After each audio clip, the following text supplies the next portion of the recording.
Sit down on your yoga mat and stretch both of your legs straight out in front of you.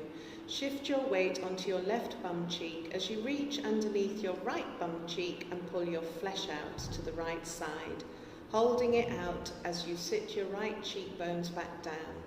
This is so you will feel the right sitting bones pressing firmly into the floor. Do the same with the left side, so that you are balanced directly on top of your sitting bones. Hold your thighs, knees, ankles and feet together. Press both of your palms down into the mat next to the side of your hips.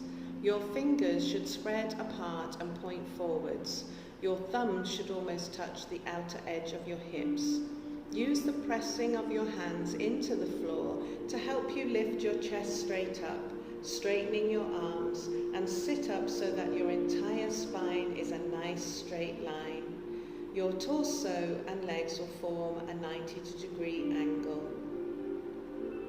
Extend your heels forward and let the tips of your toes point directly up towards the ceiling while you contract the abdomen to keep it somewhat active. Do not harden your diaphragm. Lift up and expand your rib cage and visualize lengthening from the bottom of your spine all the way down to the floor. Breathe normally. And then release.